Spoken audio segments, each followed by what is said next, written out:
You can follow this story by reading the subtitles, or you can leave the audio playing while you do other things, or even to help you sleep. When a millionaire started taunting a poor family next to him in the restaurant for no reason, he had no idea that they would change his life forever.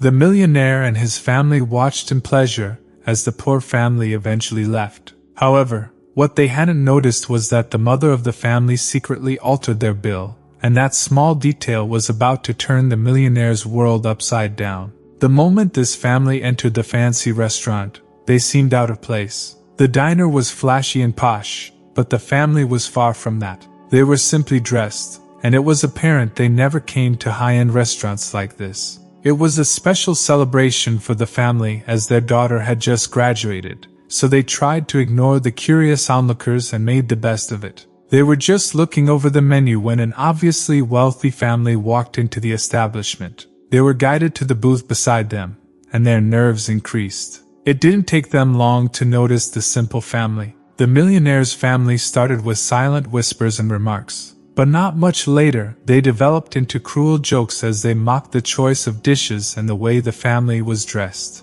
The millionaire's parents laughed at the jokes as the taunting just kept going. It wasn't the happy celebration the poor family had wanted, but they managed to stay calm and eventually left. However, that wasn't all they did. When the obnoxious millionaire later returned from a bathroom break, he was happy to see the family had left. What he didn't know was that something life-changing had happened in the meantime. His smile transformed into a puzzled expression as he noticed his booth had already been cleared out, and the waitress was wiping down their table. Confused, the millionaire asked for the bill, not knowing that this question would change his life. The waitress nodded at him with a weird look and smiled widely when she returned and smacked a piece of paper on their table with a loud bang. The waitress didn't like how the millionaire's family behaved toward the other family. She felt they certainly didn't deserve this. She removed her hand from the bill and looked at the obnoxious millionaire and his parents. "There is no need to pay.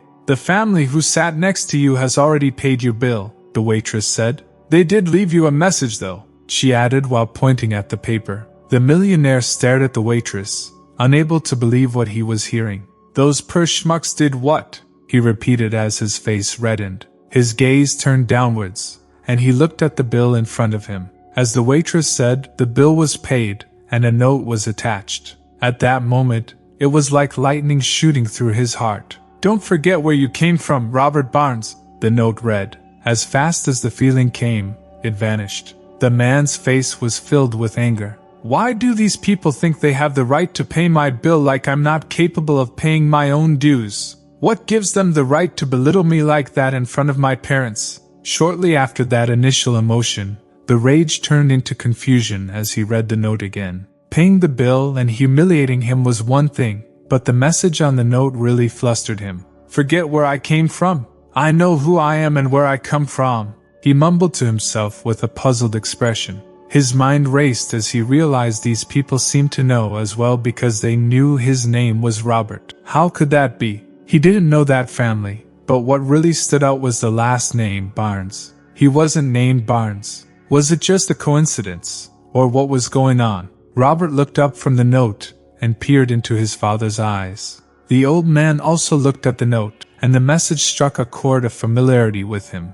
"Do you know this last name, Father?" Robert asked. Immediately after asking this, his father's face turned red. It was clear to Robert that his father knew something he didn't. When he asked his father again, the old man got agitated and told Robert not to question him about this. Robert didn't listen. There was something about this name that his parents weren't telling him. Robert got angry and demanded that they stop their weird secretive behavior. He turned toward his mother, trying to get her to talk. "Would you like to share what is going on?" he asked with a sarcastic tone. His mother turned toward him and looked at him with a stale gaze. The wealthy family stood in silence for a moment, while Robert's parents shared a look. The father shook his head, but the mother let out a sigh. "Maybe we should let him know, whatever," she said. "What should you let me know?" Robert demanded. Then he was overwhelmed by his mother's sudden waterfall of words. "We are not your biological parents. We adopted you right after you were born. Are you happy now?" Robert couldn't help but hear a trace of annoyance as she said it, and he certainly wasn't happy. His mind was racing. He was adopted? Robert's face puffed up as the realization set in, and his eyes were filling with anger. How could you just drop this major news on me like that? You have lied to me my entire life and you act like you don't even care. Robert was angry and hoped for an emotional response in return, but that was foolish of him to hope for. As he should have expected, he got the exact opposite. His adoptive parents reacted coldly and carelessly, as they did with most things. Robert's relationship with his parents had never really been great, but this situation took the cake. I'm done with you. I never want to see you two ever again, he shouted in frustration. He didn't expect, though, that his father would take this remark seriously. His father became angry with him and made him leave the restaurant. Taken aback, Robert stumbled to the door and heard his father shout that he would disinherit him. At first, Robert didn't worry about it. He and his parents had a lot of fights, and his father threatened to disinherit him often. But this time, it wasn't just a threat. He saw his parents drive away, leaving him alone on the street and forcing him to walk to his place. The relationship with his adoptive parents was built around wealth and material things, but that was about to change. When the emotional and exhausted Robert entered his home and checked his bank account, he saw that all his assets were frozen. He sat down on the couch and started crying as he realized his father had been true to his word and cut him off. What really hurt Robert was the fact that his father had done it without a thought, and with just a simple click of a button. It became abundantly clear that his parents didn't really care for him. Without their support, his financial situation wouldn't take long to deteriorate. He saw the numbers in his bank account dwindle rapidly, and no matter how much he pleaded with his parents to reinstate him, they did not listen. Eventually, they even blocked his number and changed the locks. The lack of funding and family made Robert depressed. It was a harsh reality check for him. Robert had never worked a day in his life. All of his income was always freely given by his parents. He had no prior job experience or formal education, which resulted in job rejection after job rejection. Eventually, he was forced to sell his house and rent a tiny studio in a bad neighborhood. He thought he had hit rock bottom, but then things would unexpectedly change.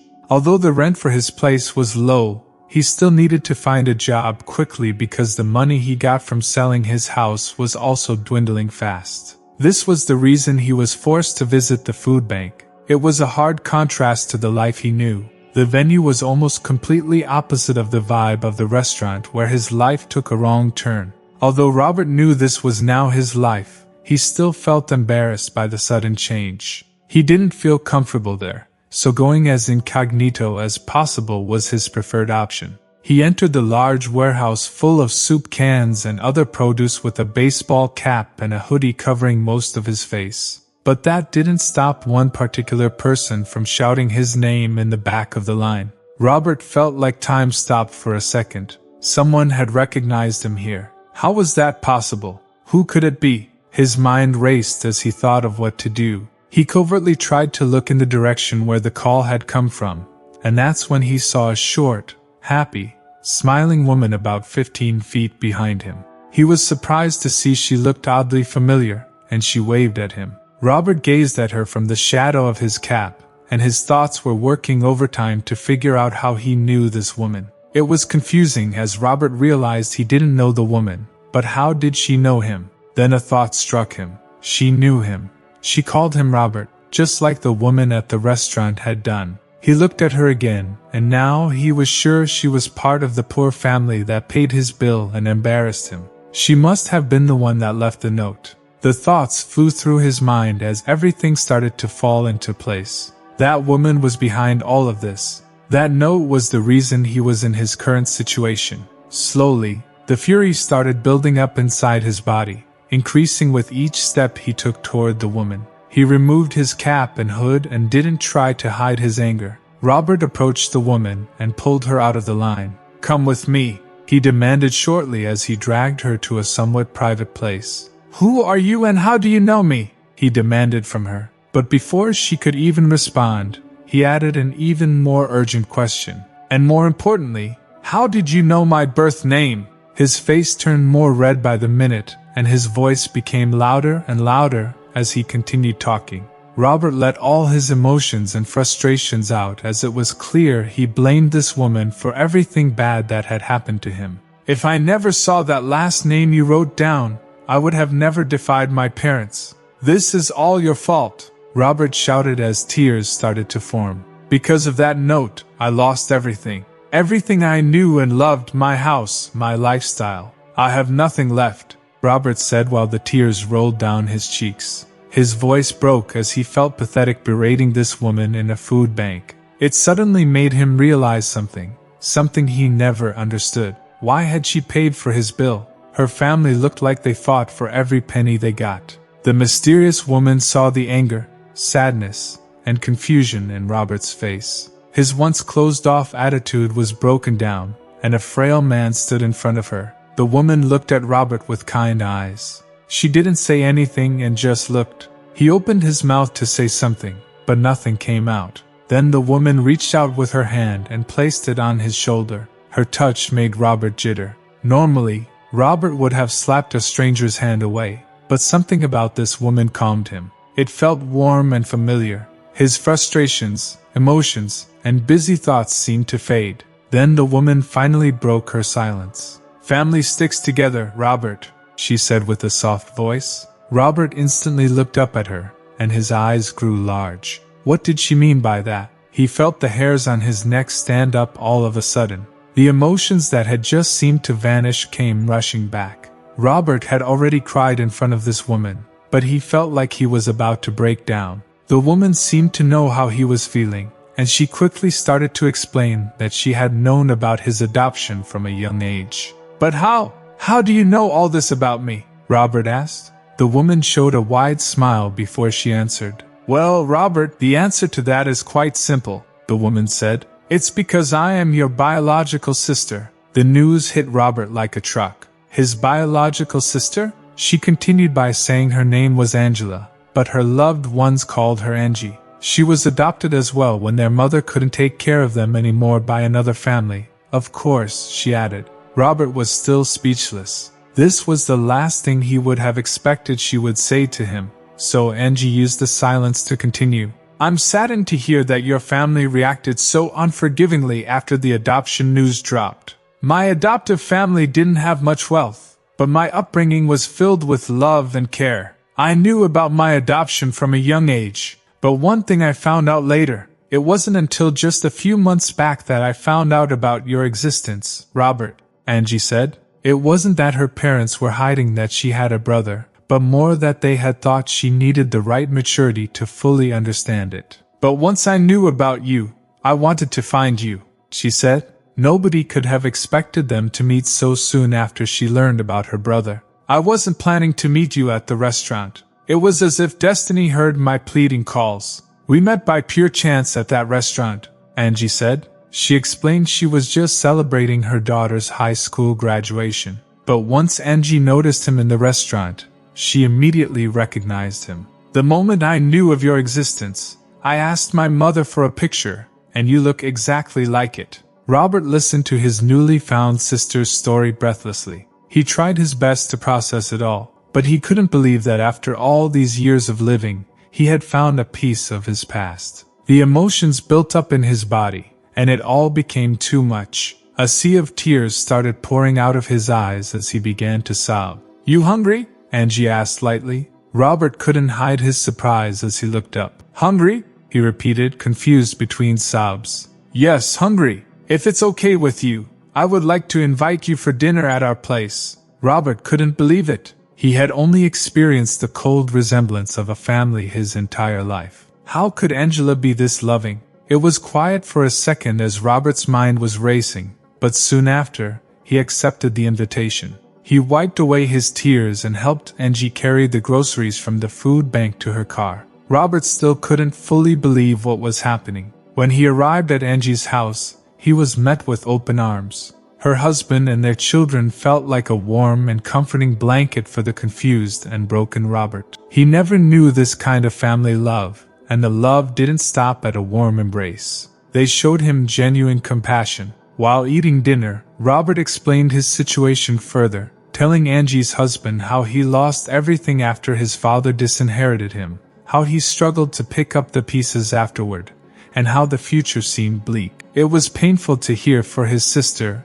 and her family. They couldn't sit idly by and watch him throw his life away. That's when Angie came up with a great idea. Robert's biggest struggle was that he wasn't able to get a job. Angie told her brother that she worked at a fast food chain in the city center. It wasn't much, but the hours were fine, and the colleagues felt like her second family. "We are still looking for new waiters, and I'm sure you will do perfectly. Let me help. Come with me tomorrow and work with us." Robert's face lit up. He wondered how he ever could deserve such kindness. The love he got from his newly discovered sister knew no boundaries. She was kind just for the sake of being kind. It was hard for Robert to comprehend, but as he looked into her eyes, he knew it felt right. He smiled at her. "I don't know what to say. I would love to come and work with you," he said. Robert stayed long after dinner as he caught up with Angie and her family, but eventually, it was time for him to leave. He returned home, and for the first time in many nights, he looked forward to the next day. When they arrived, he and his sister walked into the fast food restaurant with big smiles. It was a simple place, no flashy lights, just fries, burgers, and working folk. The promise Angie made of a warm second family was completely true. The new colleagues were great and made Robert feel right at home. After just a couple of weeks, Robert was waiting tables like it was second nature. He was back to enjoying his life, even without the wealth he was used to from his upbringing. Then suddenly, a dark cloud of his past approached the restaurant. Robert was just waiting tables and whistling happily. It was like he was a completely different person, but then a shadow from his past strolled by the restaurant. His wealthy adoptive parents walked by the windows and saw their son working in the establishment. At first, they didn't recognize him in the worker's uniform, but when they looked closer, they saw it was Robert. They couldn't help but come in and confront him. Robert heard the bell of the door ring, indicating people entered the restaurant. Out of habit, he welcomed the new guests, but his voice faded as he turned to look at them. He saw his parents looking around and acting smugly, even flipping over a boy's milkshake as they passed along. Robert felt his heart beating in his chest. He wanted to hide, but Angie convinced him to keep his head held high. She even convinced him to wait at their table. "There is nothing to worry about, brother," she said with a kind voice. Robert walked to their table and asked what they wanted to order, but as he had expected, his parents weren't letting him off that easy. They started to mock him like they had done to Angie in the restaurant, calling him a low-life and asking what he was doing in this dump. His parents kept laughing and making jokes, not only about him but also about the restaurant. It was a harsh reality check for Robert, as he realized he had also behaved this way for most of his life. He had mixed feelings. On the one hand, he felt sorry and pity for them, but on the other hand, anger started to build up inside of him, and that side became more and more dominant. Robert was about to explode. He didn't want to because he had turned over a new leaf. He was finally happy for once, but his parents always managed to find a way to anger him. But right before he could blurt out a mean response, he felt a hand on his shoulder and was pulled back. Angie pushed herself in front of him, and he saw an angry and determined look on her face. Even though Angie was a little 5 feet 3 inches tall woman, she stood in front of her younger brother to shield him from his adoptive parents. She might not have been tall, but her confidence was imposing. Angie called the two wannabe parents mean and vile people. She couldn't understand how a family could act this way and told them that Robert was now with his new family, the family he had chosen. But Angie wasn't done yet. She grabbed their menus and placed them back on the pile with the rest. "This is a place of peace and love, a place where true families come together, so that means there is no place for people like you here." Angie told Robert's parents to stand up and pointed them toward the door. Robert watched his parents closely and thought he saw a sliver of embarrassment and regret. Or was he imagining it? The two old people didn't know what to say. Humiliated and sad, they exited the restaurant. Robert couldn't believe what he just witnessed. His sisters showed him family love and stood up to his lifelong bullies. He felt warm inside and hugged his newfound family member. This felt right. but he couldn't resist looking over his shoulder and watching his parents walk by the restaurant. Was he ever going to see them again? After a couple of months of hard work and bonding with his colleagues, Robert could finally say that his life was on track again. He enjoyed his new job, and with his salary, he was able to rent a tiny 2-bedroom apartment in the city comfortably. It was clean and, most importantly, very close to his sister. This gave them the opportunity to grow their bond, and their bond grew immensely strong over the next few months. They were still getting to know one another, as there were years to catch up on. Robert loved to visit his new family's house. He didn't only bond with his sister but also with his niece and nephew. Everything in his life seemed to be perfect. He was happy, but still, he couldn't help but feel that he missed something. Even though his life moved forward, Robert looked back with regret on the incident in the diner with his parents. During the last few months, he experienced how life should be. A family should love and support each other, something Robert nor his parents ever did. He wanted to correct that. He couldn't just act like they didn't exist. They were his parents, after all. But how could they fix their relationship? For a few days, his mind was busy figuring out the situation. Robert became distant, and Angie realized something was eating him up from the inside. "What's up, brother? Let me help you. That's what family is for," she said, not realizing that family was the whole problem. Robert smiled weakly and let out a big sigh. Then he realized something. Maybe she was the perfect person to help him. So, Robert invited her over that evening to talk about it. He gestured for her to sit and handed her some tea before finally speaking his mind. "I've been thinking about it a lot lately," he started. "I want to better the relationship with my parents, and I don't know where to start." A short silence followed, and he became worried that Angie disagreed with him. But then she suddenly stood up and embraced him. "I'm so proud of you," she said with a sniff in her voice. He could see tears flow over her cheeks when she pulled out of the embrace. "You've really grown as a person, and I think you should try to mend your relationship with your parents," Angie continued. Robert felt his heart jump. Her agreement and encouragement meant a lot to him. "And I have the perfect plan for you," his sister said. Robert looked at her curiously and sat down as his sister explained her plan. He was amazed to hear it, and felt she had been thinking about his problem for much longer than he had. A smile appeared on his face at that thought. Together with his sister, he was sure the plan was going to succeed. "Are you ready?" Angie asked. Robert nodded, determined to take the first step of the plan. He put on his best clothing, which hung in the back of the closet as he didn't wear that type anymore. But Angie told him it was important to show his parents he wanted to make up, and he wouldn't do that if he appeared in regular clothing. Both parties needed to make sacrifices, and this was his. Hopefully, his parents also wanted to make some. He took a deep breath before ringing the bell. Robert's heart pounded as his parents welcomed him in. They were surprised by his call and seemed happy to see him. Robert thought it was best to get straight to the point and explain how he felt ever since the situation in the fast food restaurant. "I want us to be a loving family. I'm not interested in your wealth. I'm interested in your love," he said. With that, his mother started crying. The emotional confrontation seemed to do the trick, as his parents slowly realized their behavior wasn't really family-like. Both parties agreed to do their best to become a family like they should be. Over the following months, Robert and his parents grew closer. Eventually, Angie and her family visited, and the families became intertwined. At one gathering, Robert stood back and watched his family. This was the happiest he had ever been. What do you think of this story? Share your thoughts and comments below. Don't forget to like this video, share it and subscribe for more. Thank you for watching and see you in our next story. Bye.